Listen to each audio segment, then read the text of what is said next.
Political science पढ़ना start करें? खाना वाना खा लिया सब लोगों ने? इस बीच में जो ब्रेक मिलता है इसमें खाना खा लिया करो, तुम बैठे रहते हो। एक्चुअली टाइम बहुत लंबा होता है ना। नहीं, मैं जल्दी नहीं आई, आज सर ने जल्दी क्लास छोड़ दी। सर कह रहे थे मेरा टॉपिक पूरा हो गया, इसलिए अब मैं, जैसे रोज़ सर क्लास छोड़ते हैं 1:45 और 50 तक, आज सर ने ये, हाँ सॉरी 12:45 तक, 12:45 फिर 1:45 तक तो मेरी क्लास चलती है, 1:30 से 1:45, तो आज सर ने जल्दी छोड़ दी। कोई नहीं, फिर मैं भी जल्दी फ्री कर दूँगी, मेरा टॉपिक पूरा हो जाए जब। चलो पढ़ना स्टार्ट करते हैं। कल कहाँ क्या बातचीत थी? कल हमारी पार्ट्स पढ़ रहे थे, ठीक है। कितने पढ़ लिए थे? नहीं, 5 कैसे पढ़ लिए? 5 पार्ट में सेकंड पार्ट पर थे हम, सिटीजनशिप की बात हो रही थी। पहले पार्ट में क्या था? देश की जानकारी। दूसरे में नागरिकता की जानकारी। तीसरे में मौलिक अधिकार की जानकारी। चौथे में क्या था? Directive principles of state policy. अभी ये कराया नहीं है, जब कराऊंगी तो सबको क्लियर होगा। फिफ्थ में किसकी जानकारी डिटेल से थी? देश।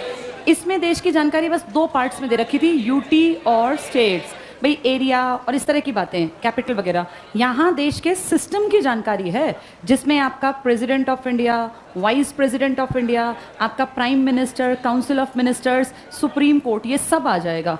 कैग तक का, कंट्रोलर एंड ऑडिटर जनरल। तो ये मान के चलो पूरे सिस्टम की समझ पैदा करेगा। ये बातचीत नहीं करो अब।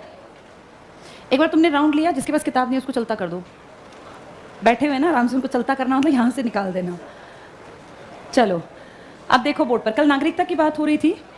1, 2, 3, 4 मैंने एक्सप्लेन किया था। 1 में आपका नाम क्या लिखा हुआ है? India is union of states. इसकी तरफ मत देखो, ये आएगा अपने आप उठा देगा, जैसे हम अपनी पढ़ाई पे फोकस रखें। नंबर 2 में क्या था? तुमने नया स्टेट बनाया। कहाँ से बनाओगे नया? हाँ, अगर तुमने बाहर के क्षेत्र को, अब तुमने आज तक किसी का क्षेत्र लिया है? इंडिया शांति प्रिय देश है, हमने कभी किसी का हिस्सा नहीं हड़पा। अगर कोई कहता हो कि हमने कुछ हड़पा है तो वो हमारा था, इसलिए हमने ले लिया वापस, हमने हड़पा नहीं है। जैसे कुछ लोग दलील देते हैं कि इंडिया ने भी तो हड़पा है। ये जो गोवा था किसके अधिकार में था? ये पुर्तगालियों के।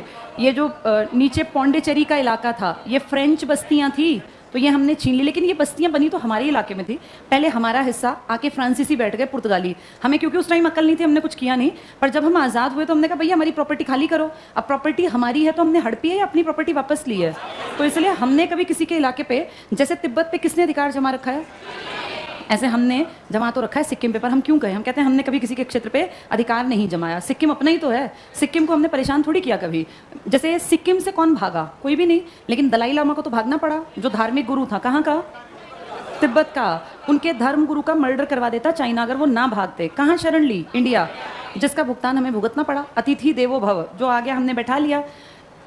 ये 1959 की घटना है और इसका भुगतान तुम्हें भुगतना पड़ा था 1962 में। 3 साल बाद इंडो साइनो वॉर हुआ था, जिसमें चाइना ने 80,000 सैनिक इंडिया पे अटैक करने के लिए उतार दिए। कारण कुछ नहीं था, कारण था 1959 में हमने किसको शरण दी थी? दलाई लामा। दलाई लामा एक पोस्ट है, उस पर बैठने वाला हर आदमी दलाई लामा ही कहलाएगा। इनको नंबरिंग से जानते हैं। तो दलाई लामा जो आपके देश में भाग के आया, धर्मशाला में आज भी रहते हैं दलाई लामा। कहाँ के धर्म गुरु हैं ये? तिब्बत के। रह किसके देश में रहे? हमारे। और इनकी वजह से हमें अपना दुश्मन किसने मान लिया? चीन ने। और इसलिए इंडो साइनो वॉर 1962 हमें इमरजेंसी भी लगानी पड़ी, इतनी भयानक हालत। और फिर इसका नुकसान ये हुआ कि 62 में चीन की देखा देखी पड़ोसी पाकिस्तान को भी लगा कि मैं भी इंडिया पे अटैक कर दूं। और 62 के चाइना के बाद 65 में किसने अटैक कर दिया? पाकिस्तान। तो आप ये सोचो, हमारे तो 10 साल खा गया वो एक आदमी आके यहाँ बैठा और हमने बैठा लिया। अगले कई साल तक हम नुकसान भुगतते रहे। ना 62 में इंडो साइनो वॉर की जरूरत पड़ती और ना पाकिस्तान को गलतफहमी होती कि मैं भी इंडिया पे अटैक कर दूं। 47 के बाद चलो कोई नहीं, पर 65 वाली तो बिना बात की लड़ाई थी। ऐसे देखते देखते बहुत नुकसान उठाया। कोई नहीं, हम ये मान लेते हैं कि हमने कभी किसी को हड़पा नहीं। 1 में आपका नाम, 2 में था अगर आप कौन सा इलाका ले लें, बाहरी क्षेत्र। और 3 में क्या था? आप अपना नाम बदल लें, सीमा बदल लें, अपना नया राज्य बना लें, पुरानों को इकट्ठा कर दें, तो आर्टिकल 3 है। और 4 ने कहा था 2 और 3 किस तरीके से होंगे ये बताएगा। कौन सा आर्टिकल? 4। इसके बाद 5 से 11 मैंने डिटेल समझाई थी। 5 में नागरिकता, 10 में नागरिकता कैसे बनी रहेगी, 6 में था पाकिस्तान से इंडिया आने वाले, 7 में इंडिया से पाकिस्तान जाने वाले, 8 में था कि अन्य किसी हिस्सों में अगर हम जाते हैं तो नागरिकता कैसे खत्म होगी, कैसे बनी रहेगी। 9वें में भी इसी तरह की बातें थी। फिर मैंने 11वां इंपॉर्टेंट बताया था और उससे तुम्हें एक टॉपिक कराया था। हाँ, क्या था ये? Citizenship amendment act. आप सबको पता है कि आपके देश में 1955 में नागरिक अधिनियम बना था, जिसमें सारी बातें लिखित में है, एक्ट बना था, कानून बना था। इस नागरिकता अधिनियम को चेंज करने की पावर कॉन्स्टिट्यूशन ऑफ इंडिया ने आपके पार्लियामेंट को दी है, संसद को। तो संसद में बहुमत अब क्योंकि कई सालों से किस पार्टी का है? बीजेपी का।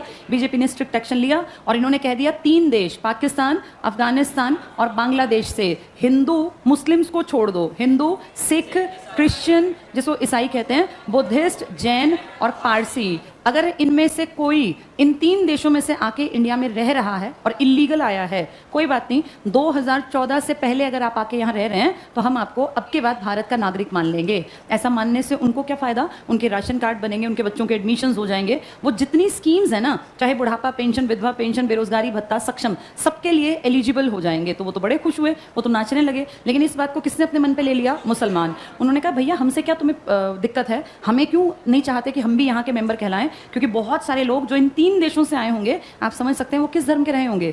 बहुत ज़्यादा मुसलमान भी, जिनको थोड़ा ये था कि भाई इंडिया में प्रॉपर्टी है, हम गरीब हैं, वहाँ कुछ ना कुछ बात बन जाएगी। और देखते देखते यहाँ से ढेरों मुसलमान इंडिया की तरफ भाग आए। पर अब इंडिया की सरकार ने अपना दाव खेला और मुसलमानों को हटा के कहा कि जितनी बाकी कम्युनिटी हैं इन सबको हम क्या दे देंगे? अपने यहाँ नागरिकता। तो इसी का प्रबल विरोध वो मुस्लिम औरतें कर रही थी जो दिल्ली में बहुत बड़ा इलाका शाहीन बाग का घेर के बैठी हुई। तो यही तो मुद्दा था कि भैया हमें क्यों अलग कर रहे हो? आपका देश इक्वालिटी की बात करता है, बराबरी की, हम क्यों अलग हैं? और धर्म के नाम पे आप कब से ये अलग थलग करने लग गए? ये मुद्दा था। पहले किताब से इतना पढ़ते हैं फिर आगे बढ़ेंगे।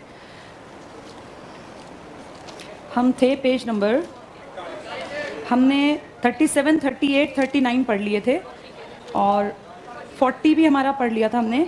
40 का नीचे वाला पोर्शन हो गया था, ठीक है। ये तीनों चारों बता दिए थे, देख लेना कहीं ये नामों वाला मैंने ना करा, मुझे नहीं याद, नीचे वाला रहता है ना, ठीक है। पेज 40 के लास्ट पोर्शन पे आओ, संविधान के प्रमुख अनुच्छेद। इसमें पहला तो शायद बता दिया था, सेकंड भी बता दिया था, या सेकंड नहीं बताया? नहीं बताया। सेकंड पढ़ो, नए राज्यों का प्रवेश या स्थापना। बताओ नए राज्य बाहर से या देश के अंदर? हाँ, ये लिखो बाहर से। इनका एरिया नया है, तुम्हारा एरिया नहीं है, ये बाहर का, बाहर से।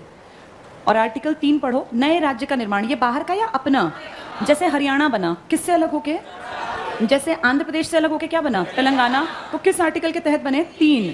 अगर तुमने बाहर से कोई स्टेट अपना बना लिया तो 2 के अकॉर्डिंग। ये टिक करो। नए राज्यों का निर्माण, उसमें ऊपर लिखा है नए राज्यों का प्रवेश। प्रवेश और निर्माण एक होता है, अलग अलग। प्रवेश का मतलब आपका हिस्सा नहीं था, निर्माण का मतलब था आप ही का हिस्सा, आपने नया बना दिया। और वर्तमान राज्यों के क्षेत्रों में परिवर्तन, एरिया, सीमाओं या नामों में परिवर्तन। किसी स्टेट का नाम बदलना हो तो कौन सा आर्टिकल चलेगा? किसी स्टेट की सीमा बदलनी हो तो भी, और बाहर से कोई स्टेट लेना हो तो 2।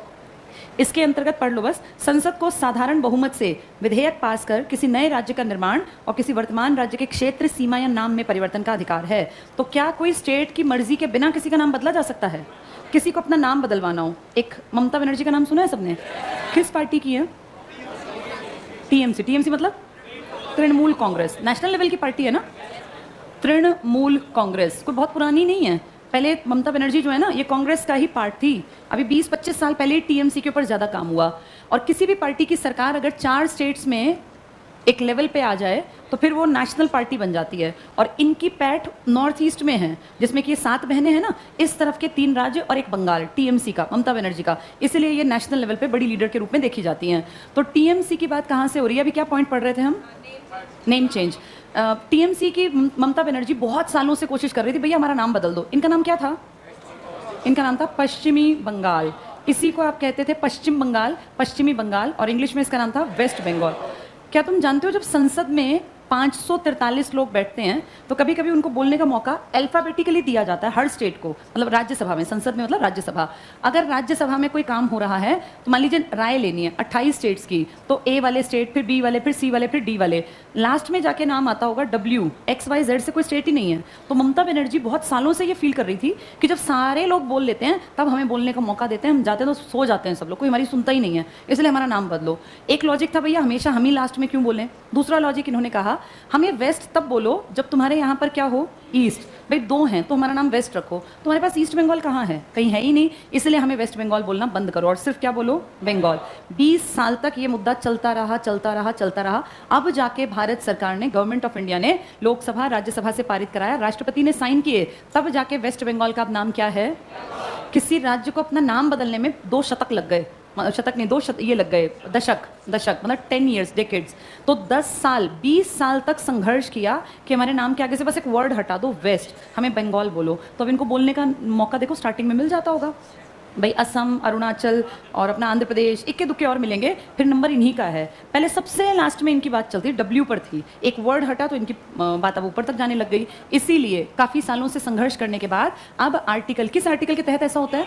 3 के अकॉर्डिंग। तो आपके देश में जितने चेंजेस आते हैं वो 3 से, बाहर का हिस्सा अगर आप लेते हैं तो 2 से। ठीक है, अब आगे देखो, 2, 3, 4 इसमें दिया नहीं है, उतना ज़रूरी भी नहीं है। अगले पेज पर आ जाओ, नागरिकता, ये इंपॉर्टेंट है। पहला पढ़ो आर्टिकल 5, संविधान के प्रारंभ पर नागरिकता, शुरुआत में नागरिकता को एक्सप्लेन कर दिया। 6 में टिक करो, पाकिस्तान से भारत को प्रव्रजन मतलब आने वाले, ठीक है, भारत आने वाले, तो वो तो हमारे हो जाएंगे ना अपने इंडियन, कुछ व्यक्तियों की नागरिकता, ये टिक कर लो, पाकिस्तान से, तो जो पाकिस्तान से आएंगे आर्टिकल 6 के अकॉर्डिंग, ये तब की बात है जब आप आज़ाद हुए थे। 7 टिक करो, पाकिस्तान को, तो जाने वाले। 8 में टिक करना, बाहर रहने वाले, भारत से बाहर रहने वाले भारतीय उद्भव के कुछ व्यक्तियों को। 9 टिक कर लो, विदेशी राज्य की नागरिकता स्वेच्छा से अर्जित कर ले। अगर कोई किसी और देश का नागरिक बन जाए तो क्या इंडियन नेशनैलिटी बचेगी उसके पास? नहीं, उसकी ऑटोमेटिक खत्म हो जाएगी। ये टिक कर लो, नागरिकता स्वेच्छा से अर्जित करने वाले व्यक्तियों का नागरिक न होना। तो अगर कोई अपनी मर्जी से अमेरिका का नागरिक बन गया तो वो कहाँ से हट गया ऑटोमेटिकली? इंडिया, उसको बताने की जरूरत ही नहीं है। 10 टिक करना, नागरिकता के अधिकारों का बना रहना, 5 में नागरिकता का अधिकार था, 10 में बना रहेगा। 11 टिक कर लो, संसद द्वारा नागरिकता के अधिकार का कानून या विधि द्वारा विनियमन किया जाना, यानी संसद कौन से अधिकार में चेंज कर सकती है? नागरिकता के अधिनियम को नया चेंज कर सकती है। आगे टिक कर लो अगली लाइन में, भारतीय नागरिकता अधिनियम, इंडियन सिटीजनशिप एक्ट 1955, ये पूछ लेंगे कब बना? ये 1955। इसके ऊपर कौन सी सरकार ने काम किया? इस बीजेपी ने। यहाँ ऊपर लिख लो, ये ऊपर जगह खाली है, लिखो CAA, citizenship amendment act 2019, CAA। Page में ऊपर बिल्कुल वाइट पट्टी खाली होती है, उसमें नोट डाउन कर लो, लंबी बात है ये। CAA, सिटीजनशिप अमेंडमेंट एक्ट 2019, ठीक है, ये पारित हो गया था और इसी के विरोध में फिर औरतें प्रदर्शन कर रही थी। कहाँ के देश से आने वाले? पाकिस्तान, अफगानिस्तान, बांग्लादेश, लिख लो यहाँ, पाक, अफगान और बांग्लादेश। पाकिस्तान, अफगानिस्तान, बांग्लादेश से आने वाले कौन सी कम्युनिटी के लोग? हिंदू, मुस्लिम छोड़ के सिख, ईसाई, बौद्ध, जैन, पारसी, ये लिख लो लाइन में। पाकिस्तान, अफगानिस्तान, बांग्लादेश से आने वाले हिंदू, सिख, ईसाई, जैन, बौद्ध और पारसी। अगर यहाँ मुसलमान लिख दें, हिंदू हटा दें तो माइनॉरिटी बन गई ना ये, बस हिंदू को जोड़ दो, मुसलमान हटा दिए तो हमारे वो वाले लोग बन गए। इसमें लिखो, जो 2014 से पहले, जो 2014 से पहले भारत आ चुके थे, चाहे वो इलीगल आए, भारत आ चुके थे, उन्हें नागरिकता दे दी जाएगी, उन्हें सिटीजन मान लिया जाएगा। तो कौन कम्युनिटी इसके खिलाफ आ गई? हाँ, उन्होंने कहा भाई इनको अगर नागरिक मानोगे तो हमने क्या किया है। अब सोचो इतने लोग अगर सड़क पे बैठे, इसका मतलब कितने लोग आए होंगे जो इलीगल आए होंगे बाहर से। चलो 11 तक कंप्लीट हो गया। मूल अधिकार मैंने तुम्हें एक दिन पढ़ाए थे, अगर तुम्हें याद हो। कहाँ से कहाँ तक थे ये? 12 से 35 तक, ठीक है, इसको भी पढ़ेंगे। इसके आगे के नीति निर्देशक तो मैंने अभी पढ़ाए नहीं है, मैं इनको साथ साथ पढ़ाऊंगी ना, तब कराऊंगी। जब तक मैं पढ़ाऊंगी नहीं तब तक ये समझ में नहीं आएंगे। अब एक टॉपिक मैं इससे आगे तुम्हें पढ़ाती हूँ जो तुम्हें समझ में आएगा। पेज नंबर 54 पे आओ, क्योंकि ये तो निचोड़ है सारा, ये ऐसे रटने से नहीं बनेगी बात। 54, यूनियन एंड इट्स टेरिटरी। कल तुम्हें ये बात मैंने शायद बताई थी, मैंने बेरूबारी विवाद के बारे में कल बात की थी। 3 बीघा समझौता बताया था, किस किस के बीच था? भारत और बांग्लादेश के बीच में ना, ठीक है। अब देखो, जब अंग्रेज हमें आज़ाद करके गए तो उस टाइम पर 2 तरह का भारत छोड़ गए वो। एक को नाम दिया गया था ब्रिटिश इंडिया, ब्रिटिश भारत, और दूसरे को वो कहते थे कि ये क्या हैं, ये रजवाड़े हैं, जिनको हम कहते थे देसी रियासत। इन देसी रियासतों को संभालने वाले कौन थे? राजा। ये राजा सच में समझदार और पावरफुल थे या डरपोक थे? ये तलवे चाटते थे। किन लोगों के? ब्रिटिशर्स के। और ब्रिटिशर्स को कहते थे जी हमें राजा बन के रहने दो, हम आपको बहुत पैसा देंगे, आपको जी जितना कहोगे टैक्स देंगे, बस हमारा राजपाट मत छीनो। तो ब्रिटिशर्स समझदार थे, कहा ठीक है भैया राज करो। अपने साथ बैठाते, गले में मालाएं सोने से लदे हुए, और बिना बात बिना किसी कारण ये इनको लगातार क्या देते जाते? टैक्स। अपने घर से नहीं, हम लोगों से छीन कर, यानी जनता का पैसा उस टाइम के बहुत सारे राजा बस अपना राजत्व बना रहे, भाई मैं तो रजवाड़े का मालिक हूँ ये सोच के, और एक मोटा टैक्स किसको दे देते थे? ब्रिटिशर्स को। यानी महारानी ब्रिटेन तक तुम्हारे देश का पैसा देखो कैसे पहुंचता था, क्वीन ऑफ ब्रिटेन के पास। अब जब अंग्रेज गए तो अंग्रेज कह गए भाई हमारा ब्रिटिश भारत तो तुम्हारा है ही, ये सारा भारत बनेगा, यानी ये सारा क्या बन जाएगा? इंडिया। लेकिन रजवाड़े और देसी रियासतों को जाते जाते आग में घी डाल के ना आग भड़कती है, तो उन्होंने जाते जाते कहा कि देखो जी, आप थे राजा और हम आपको राजा के बराबर मान देते आए, हमने तो आपको बराबरी पर बैठाया, अब आपका मन करे तो आप भारत बन जाओ, ना मन करे पाकिस्तान बन जाओ, और भी मन ना करे तो क्या बन जाओ? स्वतंत्र। आप देश बन जाओ, हमें कोई दिक्कत नहीं। फिर तुम तो जा रहे हो, तुम्हें क्या दिक्कत? दिक्कत किसको होनी थी? हमें। हमारा हिस्सा आधा कट जाता अगर इनकी बात मान लेते। हम ये भी जानते हैं कि रियासतें थी बहुत ज़्यादा, कितनी थी? 565। अब इमेजिन करो इतने ही भारत में 565 रियासतें, तो राजा कितने बड़े रहे होंगे? चंद्रगुप्त मौर्य की तरह महान प्रतापी राजा नहीं कि पूरे भारत पे राज कर रहे हैं। इस इतने ही भारत में इतने लोग अगर राज कर रहे हैं, आज आप देखो आपके देश में 28 स्टेट हैं, तो 28 ही सीएम है ना, 2 सीएम आपके दिल्ली पहुंचे, 30 सीएम आपके देश को संभाल रहे हैं, टोटल 30 सीएम। और अगर यहाँ देखें तो कितने उस टाइम पे संभाल रहे हैं? 565। तो यानी ये इतने इतने गांव लेके बैठे हैं, 10 गांव, 20 गांव, 50 गांव का मालिक, फिर 5 गांव का मालिक। ये थी देशी रियासतें। असलियत में इनकी कोई आइडेंटिटी बहुत बड़ी नहीं थी, पर क्योंकि इनको कान में वो मंत्र चला गया कि हम क्या बन सकते हैं, तो ये सिर पे चढ़ेंगे।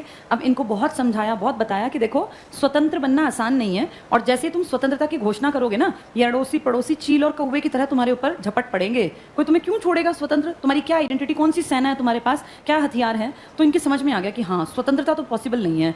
इनमें से 13 ने कहा जी हम तो पाकिस्तान का हिस्सा बनेंगे, तो ठीक है जाओ, क्योंकि उनका हिस्सा था ही पाकिस्तान के पास, हमारा कैसे बनता।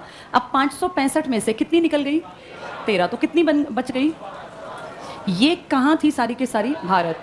इनमें से 549 को बिल्कुल प्रॉपर हमारी बात समझ में आ गई। उन्होंने कहा ठीक है भाई, हम तो दिल से भारत बनना चाहते हैं, पर हमें कुछ ना कुछ चाहिए कि हम तो राजा है ना, कल को हमें खेती और ये सब ना करना पड़े, नौकरियां हैं, हम तो आराम से जीवन जिएंगे।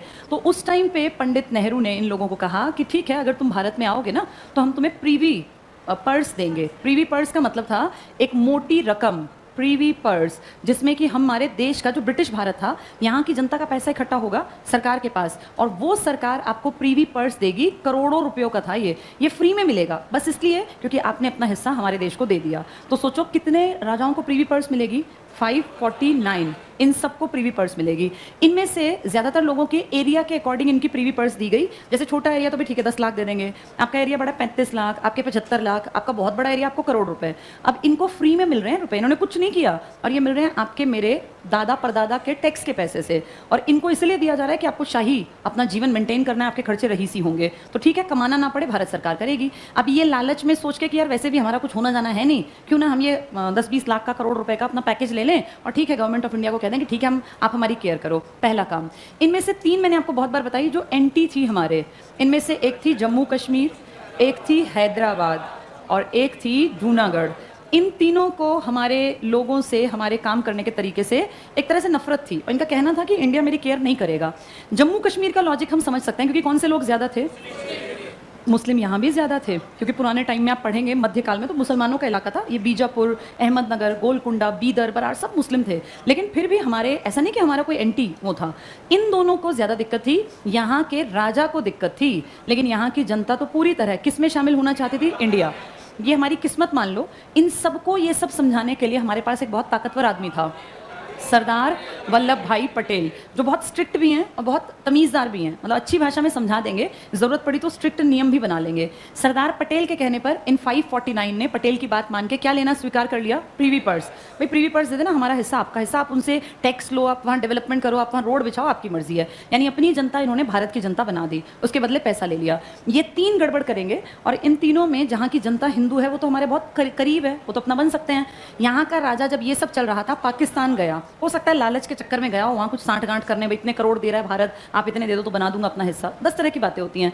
जब वो राजा वहाँ गया तब पटेल ने यहाँ तुरंत पहुँच के किसके सामने? जनता, और क्वेश्चन किया कि बताओ इंडिया में रहोगे या पाकिस्तान में जाओगे, क्योंकि तुम्हारा राजा तो मुसलमान है और वो चाहता है कि भाई पाकिस्तान का हिस्सा बने। हमें नहीं पता वो क्या करेगा, लेकिन हमें ऐसा लगता है कि जनता, क्योंकि आप हमारे जैसे हो, खान पान विचार सब कुछ, तो इंडिया का हिस्सा बनना आपके लिए फायदेमंद है। खैर हम कहेंगे कुछ नहीं, मर्जी आपकी चलेगी। और यहाँ उस राजा की एब्सेंस में जनमत संग्रह करा लिया, जनता का मत पूछ लिया, रेफरेंडम, बताइए क्या कहते हैं। मैक्सिमम लोगों ने कहा हमें किस में शामिल होना है, बस वो राजा कभी इंडिया आया ही नहीं। उसको वहीं पता चल गया कि इंडिया में रेफरेंडम हो गया और मेरी जनता ने मेरे साथ दगाबाजी कर दी, और किसके पार्ट में चली गई? इंडिया। यानी यानी हम फ्री हो गए। किसकी तरफ से? हैदराबाद को कंट्रोल करना हमारे लिए मुश्किल नहीं था, क्योंकि हैदराबाद की पोजीशन स्ट्रांग नहीं थी। हैदराबाद यहाँ है, तुम सोचो यहाँ का एक एरिया, ये कहाँ भाग सकता है? अगर ये पाकिस्तान के साथ लगता हो तो हमें थोड़ा दबना पड़े, पता नहीं इनके साथ मिलके क्या करेगा। इसके चारों तरफ यहाँ देखो ना पानी है, ये भागेगा तो कहाँ भागेगा? इस तरफ जाएगा तो मरेगा, निकल के कहाँ जाएगा? ऊपर जाएगा तो इंडिया, इस तरफ इंडिया, ये तो सब खुशी से इंडिया बने हैं, तो ये घिर गया। अब दिल्ली से फौज भेजी गई, पुलिस नहीं फौज, फौजियों की टुकड़ी यहाँ गई, और जो लोग एंटी कर रहे थे कि नहीं ऐसे कैसे होगा, ये है वो है, कुछ लोगों को गोलियों से मारना पड़ा आज़ादी के बाद, वो ज़रूरत थी। और यहाँ कुछ लाशें गिरी, बाकी सब सीधे हो गए और बोले ठीक है जो आप कर रहे हो बिल्कुल ठीक है, किसका हिस्सा बनना है बता दो। तो कहा भारत का हिस्सा बनना है और तुम स्वतंत्र नहीं रह सकते, तो ठीक है सब सीधे हो गए। और आपकी पोजीशन स्ट्रांग हो गई दो जगह पर, कहाँ कहाँ? हाँ, लेकिन कौन से इलाके में दिक्कत थी? जम्मू कश्मीर, क्योंकि इसकी अपनी लोकेशन बहुत स्ट्रांग थी। हमारे नज़रिए से ये एक तरह से बहुत मतलब ये मानो अपनी मर्जी की वो चला सकता था। अब ये जम्मू कश्मीर की लोकेशन किसके साथ टच था? ये इसका 1 सेकंड लगेगा, कह देगा मैं पाकिस्तान में जाऊँगा। दिक्कत तो हमारी है ना। अगर सोचो तुम्हारे मैप पे ये हिस्सा ना हो तो कैसा अधूरा सा मैप है ना हमारा इसके बिना। भाई इसको हम कहते हैं हमारे सर का ताज है, इसको तो हमने कितनी महंगी शर्तों पर भी अपना हिस्सा बना के रखा। पता है कितना नुकसान उठाना पड़ता है, कितने लड़के मरते हैं रोज़, कितने जवान शहीद होते हैं इस एरिया में। अगर इससे नीचे देखें तो टोटल मरने वालों की संख्या आधी भी नहीं होगी जितने अकेले यहाँ मर जाते हैं, क्योंकि यहाँ इतना बुरा हाल है। कभी तूफानों में फंस जाते हैं, कभी चक्रवातों में, कभी बर्फ़ के पहाड़ों में। इस इलाके में थोड़ी सी दिक्कत थी, इसको हम मारपीट के कुछ समझा नहीं सकते थे क्योंकि ये स्ट्रॉन्ग लोकेशन पे बैठा हुआ था। इसीलिए हमने कहा तेरी मर्जी चलेगी जैसा तू कहे, लेकिन थोड़ा लालच हमने पहले दे दिया। किताब लिख रहे थे हम भारत का संविधान, एंड आने वाला था आर्टिकल 370, कितने पर एंड हो जाएगी? 395। तो एंड से थोड़ा पहले हमने लिख दिया कि अगर आप अपना हिस्सा हमारे देश में मिलाते हैं तो हम आपको स्पेशल स्टेट का दर्जा देंगे। और ये खास बात है कि ये स्पेशल स्टेट सिर्फ नेहरू चाहते थे बन जाए। पटेल ने और अंबेडकर ने कहा था कि हम बिल्कुल इसके पक्ष में नहीं हैं। आज तुम इसको स्पेशल कह रहे हो, कल फिर राजस्थान कहेगा मेरा बॉर्डर भी तो पाकिस्तान से टच है, मुझे भी स्पेशल बनाओ। फिर गुजरात कहेगा मेरा बॉर्डर भी लगता है, फिर पंजाब कहेगा। किस किस के साथ स्पेशल ट्रीटमेंट करोगे? फिर इंडिया कहाँ से बनाओगे? अंबेडकर जी ने तो ये तक कहा था कि मैं नहीं डिज़ाइन करूंगा ऐसा कोई आर्टिकल जो पार्शियलिटी दिखाता हो। तो नेहरू ने ये आर्टिकल किसी और से लिखवाया था, आर्टिकल 370। किसने मना कर दिया था? और कौन बड़े लीडर भी इसके खिलाफ थे? पटेल। लेकिन सरदार पटेल और अंबेडकर के विरोध के बावजूद जवाहरलाल नेहरू ने कहा कि नहीं, कभी कभी देश के फैसले ना बड़े डिप्लोमेटिक तरीके से लेने पड़ते हैं और आप उस दिशा में देख नहीं पा रहे जो मुझे दिखाई दे रही है। इनकी लोकेशन बहुत बहुत स्ट्रांग है और ये तुरंत से कह देंगे कि पाकिस्तान में जाएंगे तो हमारा बहुत बड़ा नुकसान होगा। इसीलिए किसी भी शर्त पर इसकी बात मान लेनी चाहिए। आगे जाके देख लेंगे क्या करना है। वो स्पेशल स्टेट का दर्जा इसको दिखा दिया हमने लालच, इसने फिर भी हानि की हमारे लिखने के बाद भी। बाय चांस हमारी किस्मत अच्छी कह लो, पाकिस्तान की किस्मत खराब थी, उसने इस पे अटैक कर दिया। हम तो उसको लाड़ प्यार से दिखा रहे हैं कि देख अगर तू हमारे यहाँ आएगा तो कौन सा आर्टिकल देंगे, तो खुश हो सकता है, देख तेरे लिए ये होगा, अपना संविधान, अपनी सब कुछ अपना चलेगा। जब हम उसको लालच दे रहे हैं उस टाइम कौन अटैक कर रहा है? पाकिस्तान। पाकिस्तान की फौज घुस गई, लोगों को मारने लग गए और एरिया पे कब्जा करने लग गए। तो ऑब्वियसली कश्मीर इनसे डरेगा और कश्मीर डर के किसको अप्रोच करेगा? इंडिया को। और इंडिया में नेहरू को अप्रोच किया, यहाँ के हेड थे हरी सिंह जी, और उन्होंने कहा कि मैं इंडिया में शामिल होना चाहता हूँ, लेकिन ऐसे नहीं जैसे ये बाकी स्टेट हैं। मुझे आपने कहा था कौन सा स्टेट? Special state. और मैं विलय पत्र तैयार करवाऊंगा, मैं ऐसे नहीं, कंडीशंस लिखित में होंगी। इसीलिए कश्मीर को विलय पत्र पर हस्ताक्षर करके तब इंडिया में शामिल किया गया और इसीलिए आप मुकर नहीं पाए कितने सालों तक कश्मीर स्पेशल स्टेट के रूप में चलता रहा। अपनी किताब भी इसने अलग लिखी 1957 में। कश्मीर का कॉन्स्टिट्यूशन अलग था, इंडिया के कॉन्स्टिट्यूशन से बिल्कुल अलग, अपनी मर्जी चलाता था हर चीज़ में। तो उस टाइम पर जब पाकिस्तान ने इस पर कब्जा किया तब तक ये तो फ्री था, आपने इसकी केयर नहीं की। जब इसने हाँ कही ना कि भाई हाँ मुझे इंडिया मुझे बचा ले, तब हमारे यहाँ से फिर फौज पहुंची थी, लेकिन तब तक एक बड़ा हिस्सा आपका चला गया, जिसे आप कहते हैं POK, पाक ऑक्यूपाइड कश्मीर। कश्मीर की गलती से वो हिस्सा पाकिस्तान खा गया और आज तक पाकिस्तान ने नहीं लौटाया और ना ही वो देगा। इनफैक्ट वो अपने बच्चों को ये पढ़ाता है कि इंडिया हमारा एक हिस्सा हड़प के बैठा है और ये हिस्सा है इंडिया ऑक्यूपाइड कश्मीर। उसकी किताबों में ये पढ़ाया जाता है IOK, इंडिया ऑक्यूपाइड कश्मीर। हमने इनसे अपना छोटा सा हिस्सा तो ले लिया, बस किसी दिन और पूरा हिस्सा कब्जा कर लेंगे। वो ये पढ़ाते हैं जैसे हम पढ़ाते हैं कि कश्मीर हमारा था, ये कब्जा करके बैठ गए। तो दोनों अपने अपने हिसाब से चीज़ों को देखते हैं। हमें कोई दिक्कत नहीं, जितना है ठीक है, अब हम सेटिस्फाइड हैं। लेकिन दिक्कत ये है, कश्मीर के इस इलाके में 4 बड़े ज़िले हैं जहाँ लाखों की आबादी रहती है और इन लोगों की केयर नहीं करता पाकिस्तान। ये लोग हैं तो हमारे ही, लेकिन कब्जे में किस में हैं?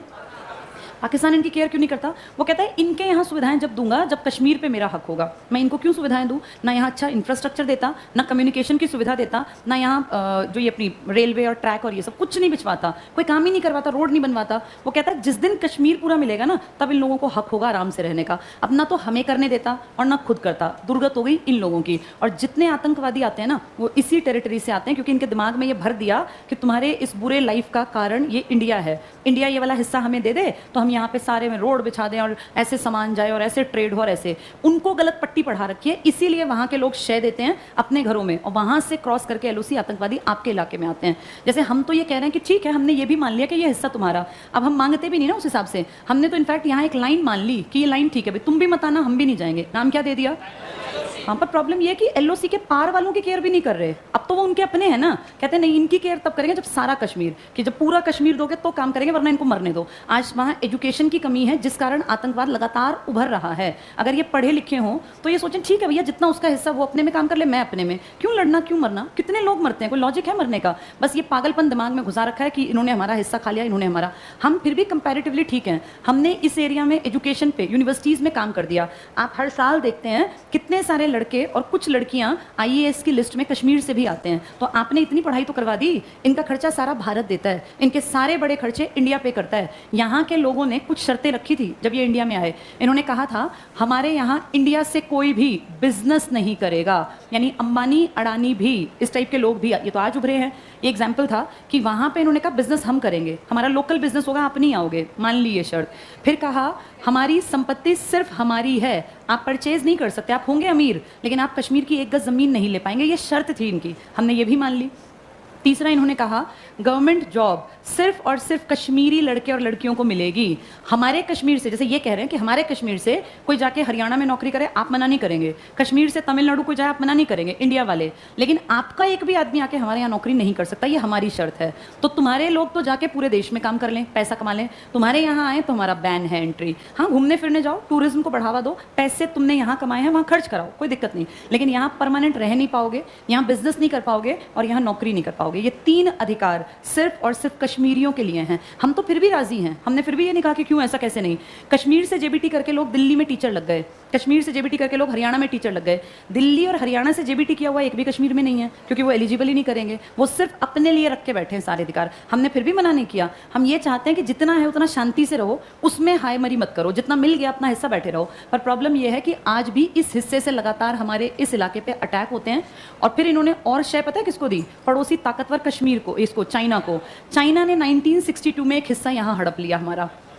यहाँ कोई इंसान नहीं रहता, चट्टाने हैं। पर दिक्कत यह है कि अब ये दोनों पड़ोसी, जो दोनों दुश्मन हमारे हैं और आपस में दोस्त बनते हैं। चाइना किसी का सगा नहीं है, ये पाकिस्तान को बेवकूफ़ बना रहा है, मोहरे की तरह इस्तेमाल करेगा, इसको अकल है नहीं। इस चाइना ने इस पट्टी पे कब्जा कर लिया, हमने फिर भी शांति रखी और यहाँ एक लाइन और बना ली, LAC, line of actual control. Aksai चीन की पहाड़ियाँ तुमने सुना होगा। अब ये मान लो बस बीच का हिस्सा तुम्हारे पास है, जिसको हम कहते हैं सियाचिन ग्लेशियर। इस पे आपको 24 घंटे तैनाती रखनी पड़ती है, क्योंकि यहाँ से आप हटे तो ये दोनों मिलके और आपके कश्मीर को खा जाएंगे इकट्ठे होके, और फिर इस पूरे को तबाह कर देंगे। और हमें हमेशा से ये डर था कि कश्मीर का CM इनके झांसे में आ सकता है, इसीलिए बहुत सालों से ये था कि 370 किसी तरह हट जाए, पर हटना मुश्किल था। सरकार ने 370 हटा दिया, बहुत अच्छी बात है, लेकिन ये असलियत सिर्फ वहाँ के लोगों को पता है कि इसका नुकसान क्या हुआ। हम तो यहाँ बैठे किताब पढ़ रहे हैं, किताब पढ़ने वाले को असलियत नहीं पता होती। इस 370 के हटने का बड़ा फायदा ये हुआ कि अब ये दोनों क्या बन गए?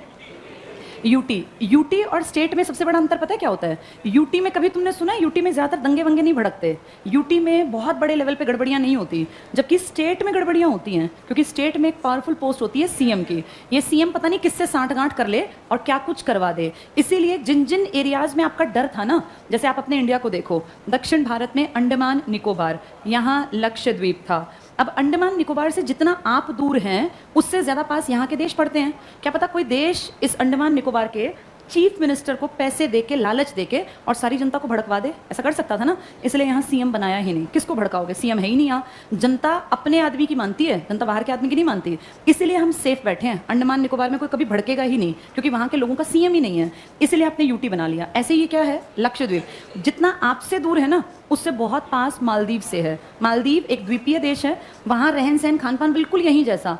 ये कह देंगे यार तुम हमारे जैसे हो, तुम क्यों इंडिया का हिस्सा? इंडिया तुम्हें पूछता भी नहीं है, तुम्हारे यहाँ कुछ ध्यान भी नहीं देता। मेरा हिस्सा बन जाओ, लेकिन कहेंगे किसको? यहाँ कोई सीएम ही नहीं है, तो पूरी जनता को रिप्रेजेंट करने वाला आदमी ही नहीं बनाया हमने यहाँ। इसको क्या बना लिया अपना? यूटी। यूटी बनाने का बहुत बड़ा लॉजिक यही होता है कि भैया वहाँ पे कोई एक आदमी सबको भड़का ना दे, मतलब इस तरह से पावर का मिसयूज ना करे। अब कश्मीर जो था, यहाँ आपका सीएम बनता था कश्मीर में। कश्मीर की सीएम तुम्हें याद है? एक महिला, महबूबा मुफ्ती, है ना? मुफ्ती थी तो समझदार, पता नहीं कैसे अमित शाह और मोदी जी की बातों में वो आ गई और इन्होंने उनको कहा कि आपका कश्मीर बहुत बहुत आगे जाएगा, बहुत विकास करेगा, बस आप थोड़ी सी बातें हमारी मान लो। तो उनको लगा कि हाँ ये ठीक कह रहे हैं, और बोले काम करते हैं, शुरू में आपकी विधानसभा है ना भी ठीक काम नहीं कर रही है, आप इसको भंग करवाइए, नई विधानसभा बनाएंगे। वो समझदार थी औरत, लेकिन इनकी इस बात को मान गई कि ठीक है विधानसभा आप लोग कह रहे हैं ना तो भंग करवा देते हैं, फिर आप लोग मदद करेंगे ना? तो बोले हाँ हाँ बिल्कुल, बस विधानसभा भंग तो करवाइए। विधानसभा भंग करवा दी कश्मीर की। सीएम की ताकत ही क्या होती है? विधानसभा भंग करवा दी और कहा कि थोड़े दिन बाद बनवा देंगे, पहले थोड़ा लिमिट में करते हैं चीज़ों को ना, यहाँ हाथ से बाहर हैं अभी। तो विधानसभा भंग करवाई तो सीएम की वैल्यू खत्म। सीएम थोड़ी कुछ कर सकता है जब विधानसभा ही नहीं है, भंग हो गई। फिर कहा कि कुछ टाइम बाद यहाँ विधानसभा के इलेक्शन कराएंगे, पर अभी सर्कमस्टांसेस थोड़ा सुधरने दीजिए। अब वो बैठी है कि होंगे इलेक्शन, 1 महीना 2 महीना 6 महीने बीत गए, 6 महीने के अंदर करवा देने चाहिए। फिर बोले नहीं अभी स्थिति आउट ऑफ कंट्रोल है, अभी और थोड़ा ध्यान रखना पड़ेगा। और देखते देखते कश्मीर में पूरे इलाके में आपकी फौज पहुंचा दी। कहते हैं इतनी फौज उतार दी कि हर एक घर के बाहर 2-2 सैनिक खड़े हो जाए, 4-4 2-2, मतलब गली में 20-20 सैनिक खड़े हो कि कोई दरवाजा खुले और हम शूट कर दें। इतनी सेना पहुंचा दी, इतनी फौज। और कहा क्या कि सर्कमस्टांसेस ठीक करने हैं ना, तो इसलिए फौज को भेज रहे हैं, आप चिंता ना करें, विधानसभा आप बन जाएगी। बस वो बैठी हुई विधानसभा बनेगी। कुछ दिन बाद जब इतनी फौज उतर गई तो अचानक से पता चला कि देश में कौन सा आर्टिकल खत्म करने जा रहे हैं, और 370 खत्म होते ही वहाँ क्या होना था? आगजनी, मतलब गलियों में से निकलते लोग और दंगेबाजी करते और पत्थर फेंकते और आग लगाते, ऐसा ही करते हैं ना, ऐसा ही करते हैं। पर जैसे ही लोग बाहर निकलने को निकले तो देखा हर गली में, हर घर के सामने, और ये पहले कह दिया कि जो शूटेड साइट है, जो बाहर निकला हम मार देंगे। ये अखबार से टीवी से पहले हो गया कि भाई शूटेड साइट का ऑर्डर। अब जैसे जनता इकट्ठी नहीं होगी तो दंगे कौन करेगा? दंगे तो कोई ना कोई जनता इकट्ठी करके करवाता है ना। यहाँ के लोगों को घरों में बंद कर दिया, सारे कॉलेज यूनिवर्सिटी सारे संस्थान सब बंद, मंदिर मस्जिद जितना है सब बंद। हर आदमी अपनी गली में बैठा है, घर में बैठा है बंद करके, और टीवी और इंटरनेट काट दिया गया। किसी को पता ही नहीं कि बाहर क्या हो रहा है। बाहर खोलते ही वो शूट कर देंगे, 2-4 लोग मार भी दिए होंगे। अब वो डर, वो भय इतना काम कर गया, टीवी ऑन करें तो पता ना चले क्या हो रहा है, फ़ोन चलाएं तो फ़ोन ना चले, कोई वीडियो ना भेज पाएँ, कोई मैसेज ना दे पाएँ।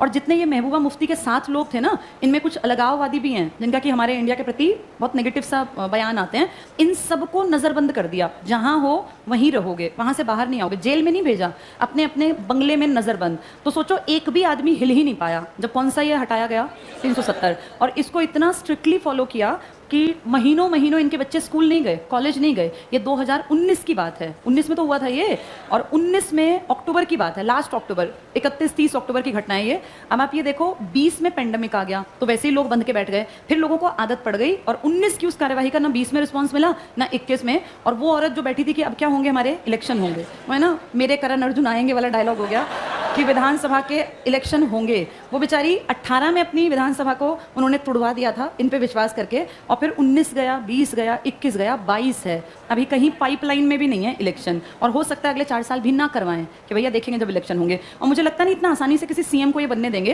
क्योंकि जिस दिन सीएम बन गया तो सीएम फिर से भड़कवा देगा जनता को, 370 लागू करो, आग लगवाएंगे यूनिवर्सिटी में, कॉलेज में, फिर से गड़बड़ आएगी। इसलिए हो सकता है आने वाले 5-7 साल भी आप ना देख पाएं विधानसभा। कहने को कह रहे हैं कि बनाएंगे, पर मुझे लगता नहीं इतना आसानी से लोग बनाएंगे विधानसभा। तो इनको क्या बना दिया इन दोनों को अब? यूटी, एक लेह लद्दाख और एक जम्मू कश्मीर। थोड़ा सा पढ़ेंगे अब, फिर ये पॉइंट और क्लियर होंगे। पेज 54 पे आ जाओ, 54 पर, संघ और उसका राज्य क्षेत्र।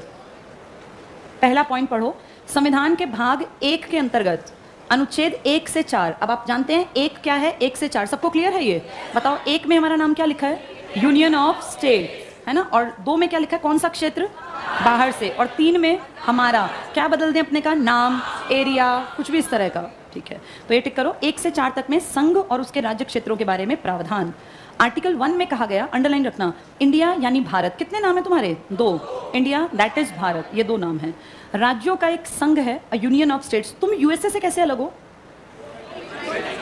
यूएसए में कितने स्टेट्स हैं? उनके झंडे में 50 तारे हैं, हर स्टेट का एक तारा बना रखा है उन लोगों ने, देखा होगा ना यूएसए का झंडा। तो 50 तारे 50 स्टेट्स को। आपके इंडिया में कितने स्टेट्स हैं? इन 28 को डंडे के बल पे इकट्ठा कर रखा है, नहीं तो ये अलग हो जाए। कश्मीर का तुमने हिस्सा देख लिया। अब ये 50 इतने समझदार हैं कि ये खुद आए कि जी हमें इकट्ठा होना है यूनाइटेड होके, तो ये क्या बन गया, यूनाइटेड स्टेट्स ऑफ अमेरिका। हमारे पटेल ने डंडा उठाया, धमकाया, डराया, गोलियां भी चलवानी पड़ी, तब हम इकट्ठे हुए। आपको हक नहीं है किसी को भारत से अलग होने का। इन 50 को पावर है, जिसका मन करे, जिस दिन मन करे कह देना मैं यूएसए से अलग हूं, मना नहीं करेगा यूएसए। यूएसए जानता है कि इनको मेरी जरूरत है, हमें भी जरूरत है इंडिया की, लेकिन हमारे यहाँ मोटी बुद्धि के बहुत सारे लोग हैं जो कहेंगे नहीं हम अलग राज्य बनाएंगे। अलग अलग राज्य में कुछ नहीं रखा, इतनी पावर नहीं है हमारे राज्यों के पास, इसलिए हमें अलग होने का हक भी नहीं दिया। अलग होने का हक किसने दे रखा है, अमेरिका ने, हमने नहीं दे रखा। अगर हक दे दिया तो कम से कम 50 राज्य बन जाएंगे अलग अलग, इन 28 के भी टुकड़े हो जाएंगे अगर हक मिल गया। पढ़ो आगे। तो अनुच्छेद 1 में कहा गया इंडिया यानी भारत राज्यों का एक संघ है, यूनियन ऑफ स्टेट्स। अगली लाइन में टिक करो, एक देश का नाम बताया और दूसरी राज्य की पद्धति कैसी है। हम यूनियन में इकट्ठे काम करते हैं। भारतीय परिसंघ राज्यों के साथ किसी समझौते का परिणाम नहीं है, इसलिए राज्यों को संघ से अलग होने का अधिकार नहीं है। आपने एक के साथ तो समझौता मतलब विलय पत्र पे साइन भी किए थे, किसके साथ, कश्मीर के साथ। बाकी सब तो आपने जबरदस्ती इंडिया या प्यार से समझा के बना लिया था। ठीक है, ये कहाँ लिखा है, अलग होने का अधिकार नहीं है। कहाँ के लोगों को है अधिकार, अमेरिका, लिख लो यहाँ, अमेरिका में है। वो अलग हो सकते हैं पर वो होते ही नहीं। अमेरिका इकट्ठा है कितने सालों से, एक छोटी सी किताब से सारा देश चल रहा है, जिसमें टोटल आर्टिकल भी कितने थे, 27। उन 27 पे पूरा देश चल रहा है और 200-250 साल हो गए। और हमारे आर्टिकल 395, और तब भी कभी कहीं गड़बड़, कभी कहीं गड़बड़। नेक्स्ट देखना, भारतीय संविधान के भाग 1 में राज्य क्षेत्र को 3 भागों में डिवाइड किया गया। पहला टिक करो राज्य, यहाँ 28 लिख लो। संघ राज्य क्षेत्र 8 और तीसरा अर्जित राज्य क्षेत्र। अर्जित में पता है किसको डाल दिया हमने, दादर नागर हवेली, गोवा, दमन दीव, पौंडीचेरी। ये हमने सच में किसी से छीने या हमारे ही थे, हमारे थे। किसने हमसे ले लिए थे, पुर्तगाल ने, फ्रांस ने। तो इसको आर्टिकल 2 में रखना चाहिए या 3 में, 2 में रखना, 3 में रखना, कोई से भी ठीक नहीं है, कायदे से देखें। पर देखते हैं, कुछ के लिए हमने अमेंडमेंट किया 2 के अकॉर्डिंग। पढ़ो, वर्तमान में तो एक्वायर्ड टेरिटरीज, वर्तमान में 28 राज्य, 8 यूटी। अर्जित राज्य की सूची में कोई क्षेत्र शामिल नहीं है। तो तुमने दिखा रखा हमने कुछ नहीं छीना, हमारा तो अपना हिस्सा था, वही हमने लिया। राज्यों और संघ शासित राज्यों के नाम, उनका क्षेत्र विस्तार, इसको संविधान की पहली अनुसूची में दर्शाया गया। तो तुम्हारे राज्य की जानकारी, यूटी की जानकारी, देश की जानकारी कहाँ है, पहली अनुसूची। 12 अनुसूची याद है तुम्हें, पहली में किसकी जानकारी थी, देश की।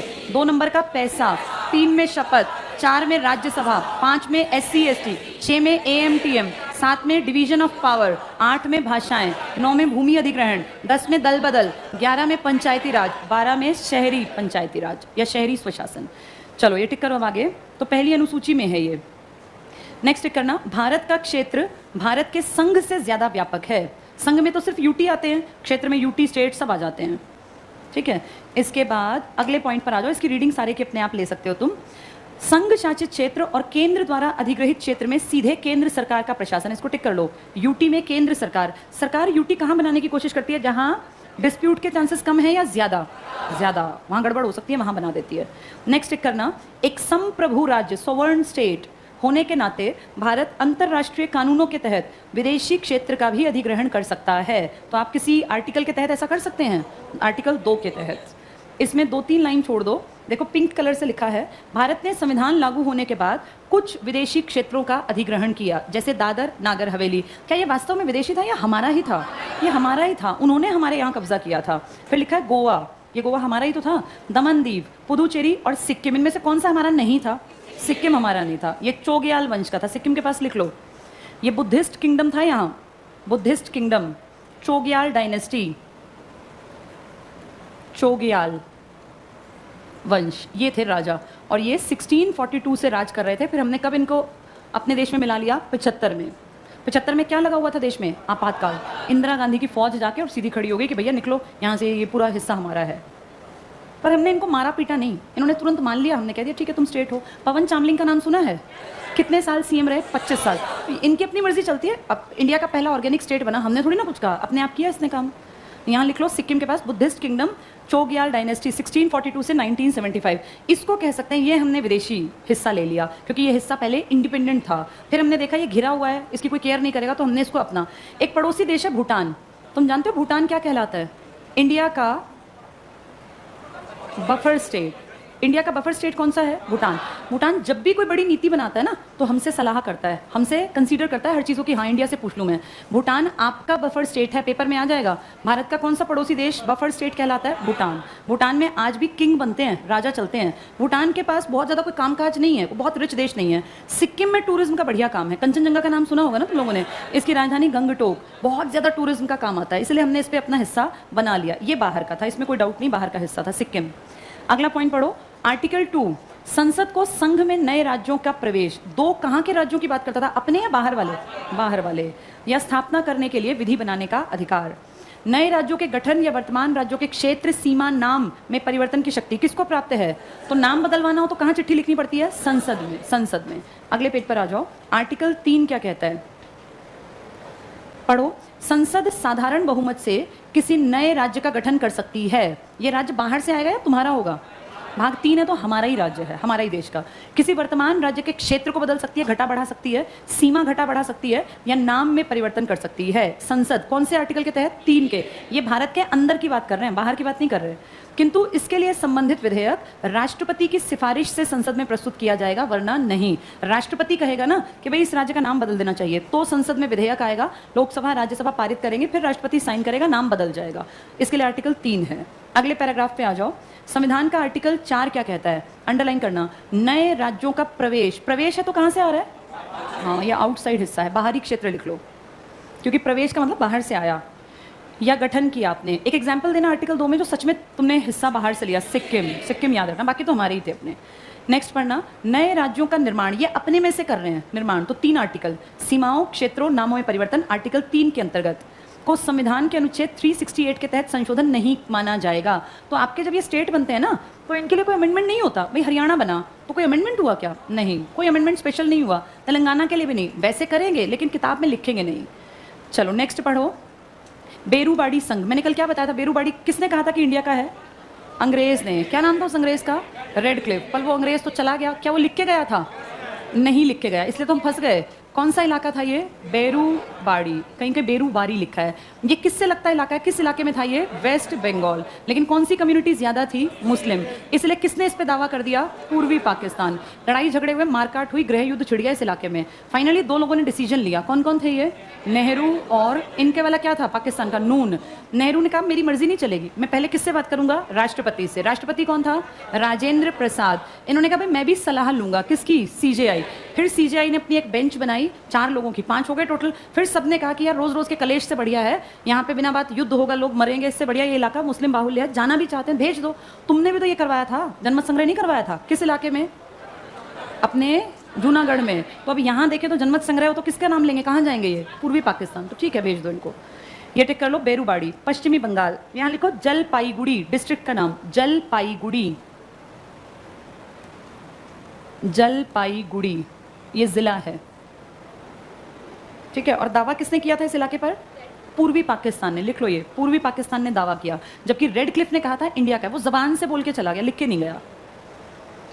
चलो पढ़ो अब, बेरूबाड़ी संघ मामले में सुप्रीम कोर्ट के समक्ष राज्य के लिए प्रश्न आया कि क्या आर्टिकल 3, क्योंकि हमारा हिस्सा है तो आर्टिकल 3 के अंतर्गत राज्यों के क्षेत्रों और सीमाओं में परिवर्तन की संसद की शक्ति में क्या किसी राज्य या उसके भूभाग को किसी विदेशी राज्य को सौंपने की शक्ति है? तो सुप्रीम कोर्ट से राजेंद्र प्रसाद ने कहा कि क्या हम सरकार में इतनी पावर रखते हैं कि हम अपने किसी हिस्से को विदेशी को दे दें? तो देखो उसका आंसर क्या मिला।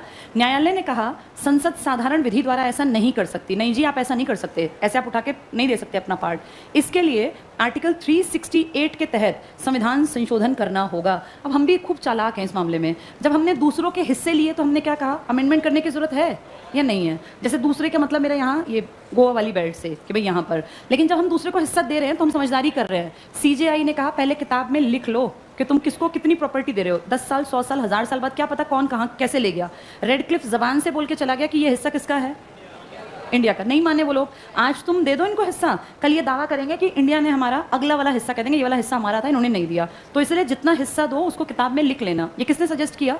सीजेआई, मतलब न्यायपालिका ने, सुप्रीम कोर्ट ने। तो देखो क्या कहा उन्होंने, कि इसके लिए विदेशी ताकत को अगर सौंपना है तो इसके लिए संशोधन करना होगा। अंडरलाइन करो, संसद ने 9वां संविधान संशोधन 1960 में पारित कर बेरूबाड़ी संघ क्षेत्र को पाकिस्तान को सौंप दिया। कौन से पाकिस्तान को दे दिया? पूर्वी पाकिस्तान। कौन सा अमेंडमेंट कर लिया? 9वां। और कितनी अजीब बात है, 9वां और 100वां भी इसी के साथ है, बांग्लादेश के साथ, इसी हिस्से के साथ, 100th आर्टिकल भी। चलो अगला पॉइंट देखो, 100वां संविधान संशोधन लिखा ही हुआ है, अधिनियम 2015 मोदी जी जब नए आए थे के द्वारा कुछ भारतीय क्षेत्र बांग्लादेश को सौंप दिए गए। यहाँ लिख लो 111 छोटी छोटी बस्तियां थी, कुछ ज्यादा बड़ा हिस्सा नहीं था, 111। तो बांग्लादेश ने भी हमें कुछ बस्तियां दी थी 51। यहाँ लिख लो 111 बस्तियां बांग्लादेश को सौंपी, बांग्लादेश ने भारत को 51 बस्तियां सौंपी।